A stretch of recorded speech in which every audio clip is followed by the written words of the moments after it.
الرجيم. بسم الله الرحمن الرحيم. والصلاة والسلام على أشرف الأنبياء والمرسلين محمد وعلى آل بيته الطيبين الطاهرين.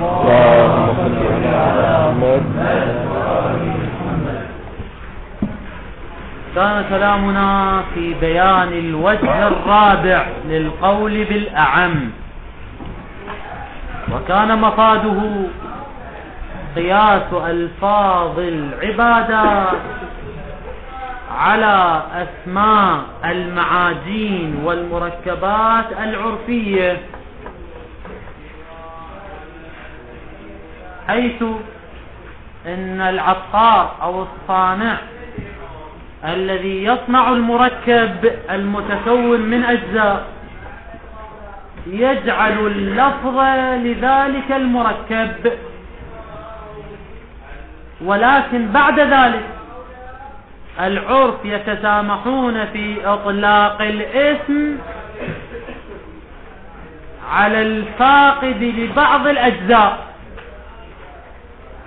وهذا الإطلاق حقيقي أم مجازي؟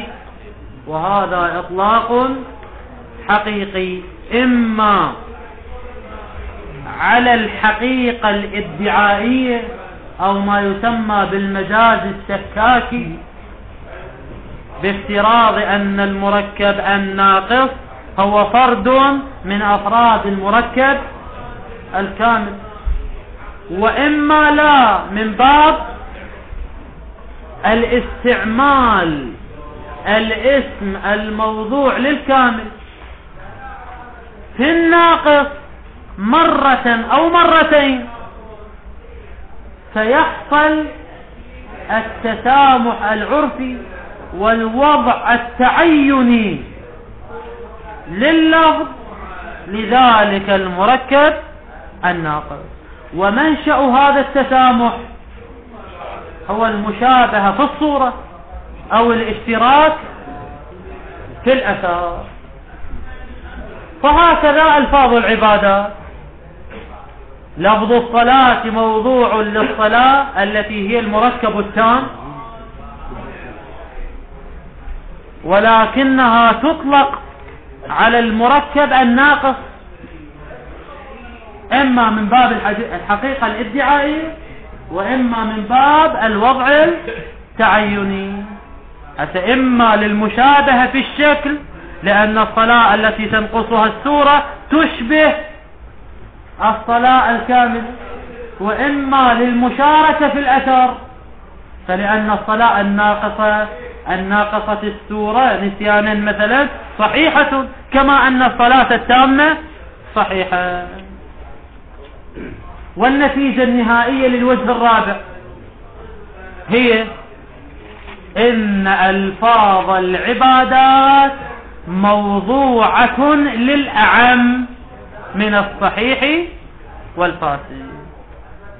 هي في البداية موضوعة للصحيح، ولكن بعد ذلك بسبب المسامحة العرفية أو الحقيقة الادعائية حصل الوضع للأعم.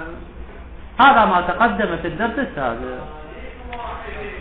المصنف قدس سره يورد عليه قائلا بأن قياس ألفاظ العبادات على أسماء المعازين والمركبات العرفية قياس مع الفارق، وذلك لأن المعازين التي يصنعها العطار أو الدواء الذي يصنعه العشاق أو المركب الذي يصنعه الصانع، هذه مركبات منضبطة ومحددة بأجزائها وشرائطها. مثلا هذا الدواء يتكون من 5 أنواع من الأعشاب، فمن المعقول أن يوضع اللفظ لهذا المركب التام من 5 أجزاء، ولكنه يطلق بعد ذلك على المركب المتكون من 4 أجزاء. هذا في المركبات والمعادين العرفية. أما فيما نحن فيه فبناء على القول بالأعام الصلاة المركبة هي مركب منضبط ومحدد أم ليس مركبا منضبطا ولا محددا؟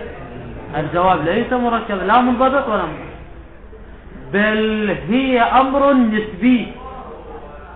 فتجد الصلاة الصحيحة المتكونة من جزئين، صلاة متكونة من 2 هي صحيحة لفرد، ولكنها لفرد آخر هي لا تعتبر مركبا تاما، بل تعتبر مركبا ناقصا، لأن صلاته من 4 ركعات. صلاة 2 للمسافر مركب تام أم ناقص؟ مركب تام. لكن صلاة 2 بالنسبة إلى الحاضر مركب ناقص. فلا يوجد لدينا مركب منضبط نستطيع أن نجعل اللفظ له أولا ثم يستعمل في الناقص ثانيا. لا، أصلا لا يوجد لدينا مركب منضبط في العبادات وما نحن فيه من البيع. نعم في المركبات العرفية هذا موجود، مركب منضبط يتكون من 5 أجزاء، فنضع اللفظ له ثم نستعمل اللفظ في 4 أجزاء. أما في العبادات فلا يوجد لدينا مركب منضبط من 5 أجزاء فنجعل اللفظ له. لا يوجد لدينا هكذا مركب منضبط لجميع الأفراد والحالات حتى نجعل اللفظ بإزائه. فقياس ما نحن فيه على المركبات العرفية قياس مع الفارق. لذلك يقول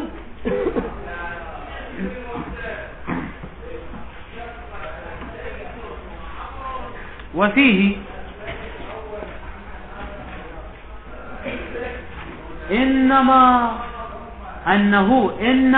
يعني هذا الكلام الذي قيل قبل قليل إنما يتم في مثل أتام المعادين وسائر المركبات الخارجية، ولا يتم في العبادات التي هي محل كلامنا. لماذا؟ يقول لأن المركبات الخارجية فيها صفة وهي مما، وسائر المركبات الخارجية مما يكون الموضوع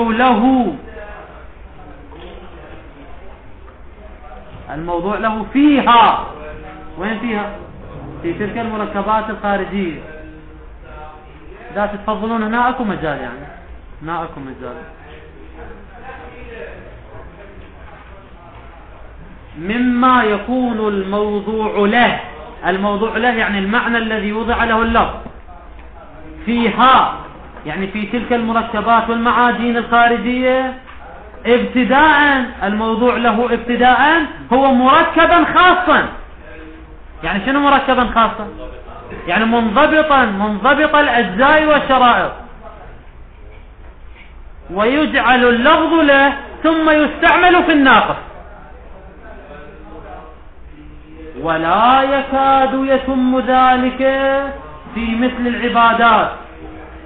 لماذا؟ مركب غير منضبط التي عرفت أن الصحيح منها من العبادات يختلف حسب اختلاف الحالات. طبعا ليش قال الصحيح منها؟ لأن هذا الوجه ماذا يدعي أن الوضع أولا للمركب التام ثم عمم واستعمل في المركب الناقص. يعني الوضع بداية للصحيح ثم بسبب الحقيقة الادعائية والتسامح العرفي استعمل في الفاسد والناقص. بينما في العبادات الصحيح منها هو من الأساس غير منضبط حتى نجعل اللفظ له ابتداء. عرفت أن الصحيح من العبادات يختلف حسب اختلاف الحالات والأفراد، وكون الصحيح بسبب حالة أو بحسب حالة يكون فاسدا بحسب حالة أخرى، لأنه أمر نسبي إضافي. الصلاة الصحيحة لفرد تعتبر صلاة فاسدة لفرد آخر، كما لا يخفى. إذن قياس ما نحن فيه على المركبات الخارجية قياس مع الفارق. فتأمل جيدا، هذا كأنه إشارة إلى إشكال آخر على الوجه الرابع. مفاده لو سلمنا بما قيل في الوجه الرابع فيلزم أحد أمرين كلاهما باطل. الأمر الأول أن يكون اللفظ قد هجر معناه الأول وانتقل إلى المعنى الثاني، وذلك لأن هو شنو قال بالوجه الرابع؟ اللفظ وضع للمركب التام ثم استعمل في المركب الناقص استعمالا حقيقيا. هذا استعمال حقيقي في المركب الناقص ماذا يعني؟ أن نقول بأن المعنى الأول وهو المركب التام قد هجر ووضع اللفظ للمركب الناقص. هذا احتمال. الاحتمال الثاني لا، كون اللفظ مشتركا لفظيا كما وضع للمركب التام كذلك وضع للمركب الناقص. فإما أن نقول بهجر المعنى الأول ونقل اللفظ للمعنى الثاني، وإما أن نقول شنو هو موضوع لهما بوضعين، يعني اشتراك لفظي. وكلا الاحتمالين باطل ولا يمكن الالتزام به. لا القول بالنقل يمكن أن نلتزم به، ولا القول بالاشتراك اللفظي كما هو واضح، لأن لفظ الصلاة ليس مشتركا بين يعني موضوع بوضعين للصلاة التامة والصلاة الناقصة، بل هو وضع واحد للجميع على القول بالأعم. وكذلك لا يستلزم النقل، لأننا لو قلنا بالنقل هذا يعني أن لفظ الصلاة لا يستعمل في الصلاة التامة، بل هو موضوع علما للصلاة الناقصة، وهذا أيضا لا يمكن الالتزام به. إذن الوجه الرابع باطل ولا يلتزم به. الوجه الخامس أن نقيس ألفاظ العبادات على أسماء المقادير والأوزان.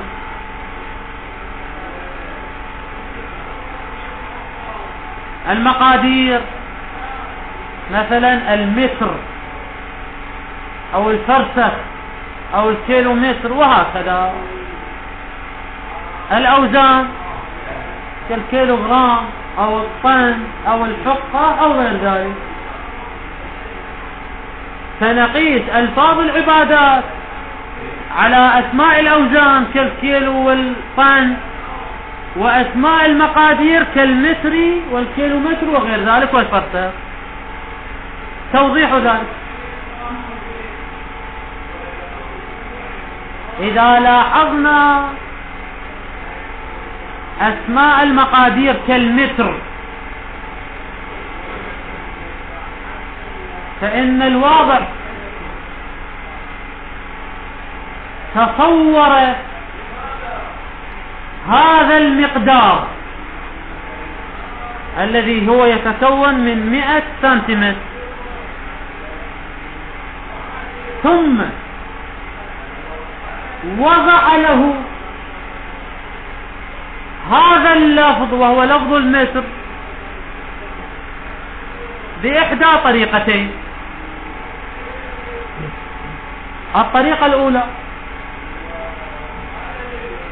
أن يلحظ المقدار المخصوص كالمتر اللي هو 100 سنتيمتر،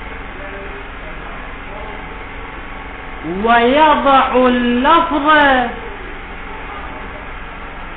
للأعم من هذا المقدار المخصوص،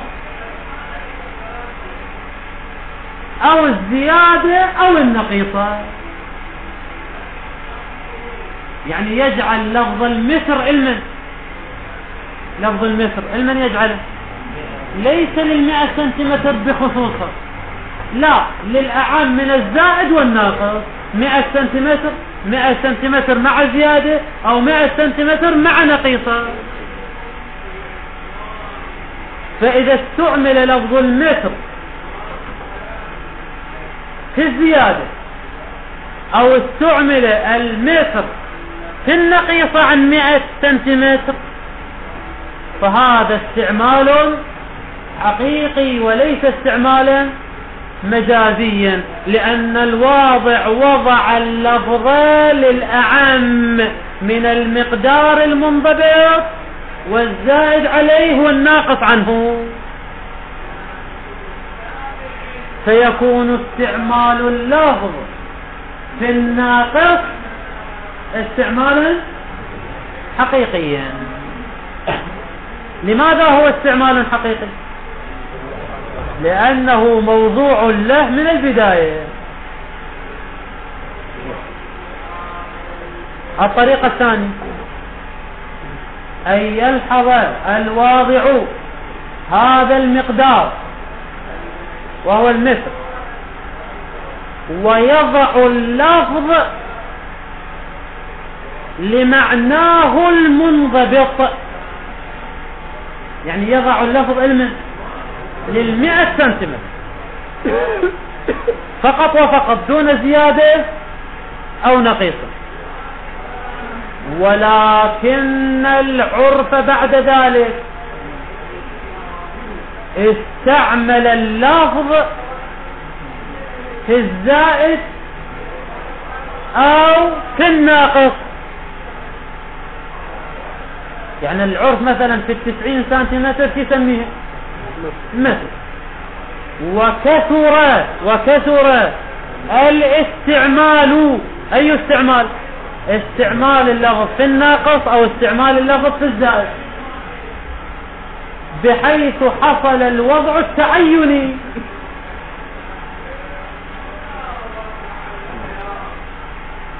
زين، فإذا حصل الوضع التعيني إذن استعمال اللفظ في الناقص أو في الزائد يكون استعمالا حقيقيا. هذا في المقادير، وهكذا في الأوزان نفس الكلام عيده. إذن الواضع يلحظ المقدار أو الوزن المحدد، ولكنه تارة يضع اللفظ للأعم من المقدار المحدد والزائد عليه والناقص عنه، وتارة يضع اللفظ للمقدار المحدد ولكن العرف يستعمله بكثرة في الزائد أو الناقص، فيكون الاستعمال في الزائد أو في الناقص استعمالا حقيقيا. هذا استعمالا حقيقيا إما من بداية الوضع وإما بكثرة الاستعمال والوضع التعيني. هذا في المقادير والأوزان. وهكذا نفس الكلام في ألفاظ العبادات. فالواضع تصور الصلاة التي هي المركب التام، ولنفترضه 10 أجزاء، ووضع اللفظ للصلاة بإحدى طريقتين. الطريقة الأولى شنو؟ أن يجعل لفظ الصلاة للأعم من المركب التام. معذرة شيخنا يعني نزاحمكم يعني. يجعل اللفظ للأعم من المركب التام أو الناقص، فيجعل لفظ الصلاة للصلاة التامة المتكونة من 10 أجزاء، وكذلك للصلاة الناقصة المتكونة من 9 أجزاء. فإذا استعملنا لفظ الصلاة في الصلاة الناقصة فهو استعمال حقيقي. أو هاي الطريقة الثانية للوضع، أو أن يضع لفظ الصلاة للمركب التام المتكون من 10 أجزاء، ولكنه بعد ذلك استعمل لفظ الصلاة في الصلاة الناقصة استعمالا كثيرا، فحصل الوضع التعيني للمركب الناقص، فيكون الاستعمال في المركب الناقص استعمالا حقيقيا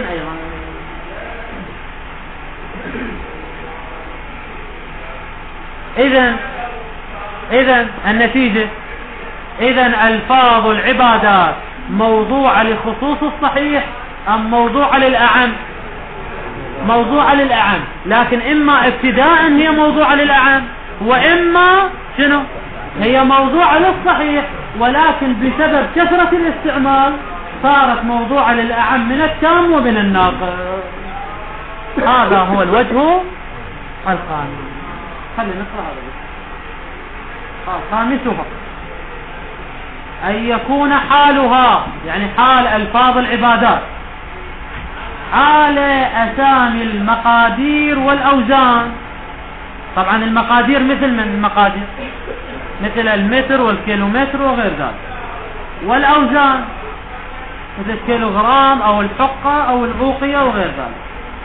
أسامي المقادير والأوزان مثل المثقال والحقة والوزنة إلى غير ذلك من أسماء المقادير والأوزان، مما لا شبهة في كونها، يا هي كونها أسماء الأوزان والمقادير في كونها حقيقة في الزائد والناقص. يعني إذا استعملت في الزائد أو استعملت في الناقص فالاستعمال حقيقي وليس استعمالا مجازيا. طبعا قلنا شلون يصير استعمال حقيقي؟ إما أن الواضع وضع للأعم، أو لا هو وضع للخاص، ولكن بعد ذلك بسبب كثرة الاستعمال. المصنف قال في الجملة، يعني كونها حقيقة في الزائد والناقص في الجملة، من دون أن نحدد مقدار الزيادة ومقدار النقيصة. في الجملة إذا كانت هناك زيادة أو هناك نقيصة فالاستعمال فيها يكون استعمالا حقيقيا، ولكن القدر المتيقن من الاستعمال الحقيقي هو في الزيادة والنقيصة الطفيفة، كزيادة سنتيمتر واحد أو زيادة أو نقيصة سنتيمتر واحد. العرف مثلا 99 سنتيمتر تسميه متر، أو 100 سنتيمتر يسميها متر. فهذه الزيادة الطفيفة أو النقيصة الطفيفة الاستعمال فيها استعمال حقيقي، أما الزيادة الكبيرة أو النقيصة الكبيرة ك40 سنتيمتر يتسامح فيها ولا يتسامح؟ لا يتسامح. يكون الاستعمال حقيقيا أو ليس حقيقيا؟ ليس حقيقيا. لذلك قال في الجملة يعني بشكل عام الزيادة والنقيصة الاستعمال فيها حقيقي، لكن كقدر متيقن هو الزيادة والنقيصة الطفيفة دون الزيادة والنقيصة الكثيرة. زين، بيان المطلب. قال فإن الواضع أمامه طريقتان للوضع، وإن لاحظ مقدارا خاصا اللي هو 100 سنتيمتر إلا أنه لم يضع له بخصوصه، يعني لم يضع لفظ المتر له لهذا المعنى وهو 100 سنتيمتر بخصوصه، بل وضع للأعم منه ومن الزائد ومن الناقص، فيكون الاستعمال في الزائد والناقص حقيقيا. هذه الطريقة الأولى للوضع. أو الطريقة الثانية، بل فإن الواضع وإن لاحظ مقدارا خاصا إلا أنه لم يضع له بخصوصه، بل وضع للأعم منه ومن الزائد والناقص. كلها تتعلق بالطريقة الأولى للوضع. أو هذه الطريقة الثانية للوضع، أو أنه وإن خص به أولا، وإن خص، يا هو الخص وضع اللفظ به بالمعنى الخاص اللي هو 100 سنتيمتر، خص به أولا إلا أنه بسبب كثرة الاستعمال في الزائد أو في الناقص شنو سبب لنا وضع تعيني للزائد أو الناقص، إلا أنه بالاستعمال كثيرا فيهما، يعني في الزائد والناقص قد صار هذا اللفظ حقيقة في الأعام. ثانيا، ليش قال أولا وثانيا؟ أولا المن وضع لخصوص المقدار المخصوص، لكن بسبب كثرة الاستعمال صار الوضع للأعام، لذلك قال وإن خص به أولا لكنه صار حقيقة في الأعام ثانيا بسبب كثرة الاستعمال. طبعا كثرة الاستعمال شنو المجوز له؟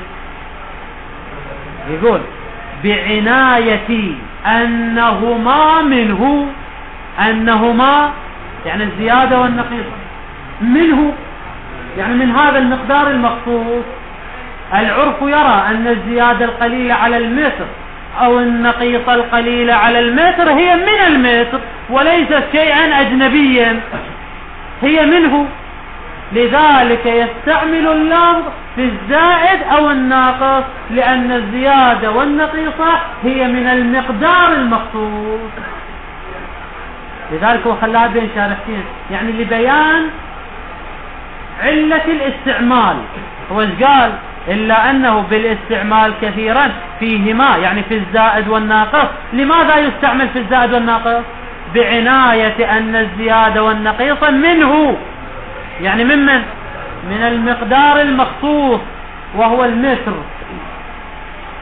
وبسبب كثرة الاستعمال صار الوضع التعيني، فصار الوضع للأعام.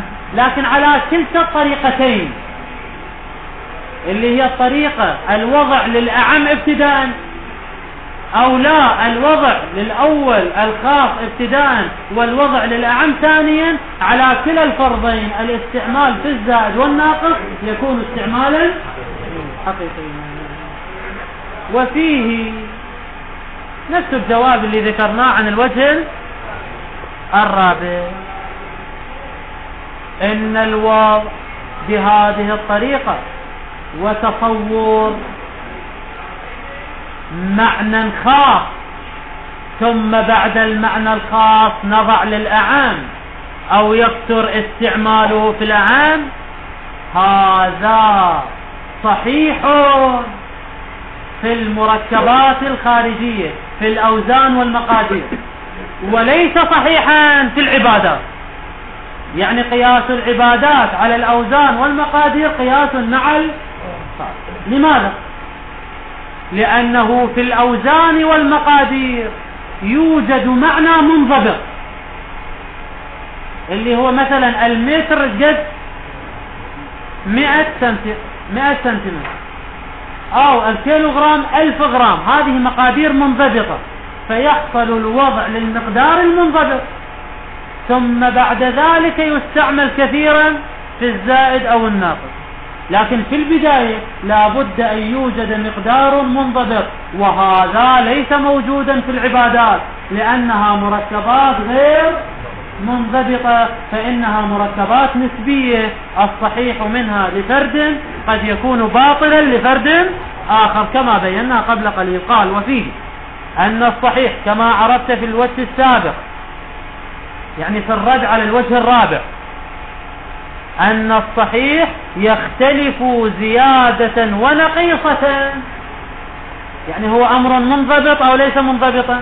هو الأمر ليس منضبطا، فلا يكون هناك أمر جامع يلاحظ الزائد والناقص بالقياس عليه.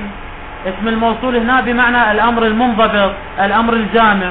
فلا يكون هناك ما يلاحظ الزائد والناقص بالقياس عليه كي يوضع اللفظ لما هو الأعم منه ومن الزائد والناقص. هذا ليس موجود في العبادات، وإن كان موجودا في المقادير والأوزان. فتدبر جيدا. أيضا لعله إشارة إلى الإشكال الذي ذكرناه، وهو أنه يلزم ماذا يلزم؟ إما الاشتراك اللفظي أو النقل، وكلاهما لا يمكن أن نلتزم به كما بينا في الرد على الوجه الرابع. هذا تمام الكلام في الوجوه الخمسة. بقت فقط نقطة أخيرة وأختم الدرس فيها. ما هو الفرق بين الوجه الرابع والخامس؟ ترون أن الرد واحد، فقد يكون هناك تشابه بين الوجهين. الفرق هو أنه على الوجه الرابع الواضع ماذا تصور؟ على الوجه الرابع تصور المركب الخارجي، ووضع لهذا المركب الخارجي، ثم استعمل في الناقص استعمالا حقيقيا. أما هنا لا، الواضع وضع من البداية للأعم من الكامل والناقص أو الزائد. هناك وضع في البداية للمركب التام، ثم استعمل في الأعم. أما هنا لا، الوضع منذ البداية صار وضعا للأعم. الواضع تصور معنى أعام ثم وضع للأعم كما في الطريقة الأولى للوضع. أما في الوجه الرابع الواضع تصور معنى خاصا في البداية، ثم استعمل بعد ذلك في الأعم منه ومن الناقص. فهذا فرق واضح بين الوجه الرابع والوجه الخامس. والحمد لله رب العالمين، وصلى الله على محمد وآله الطاهرين.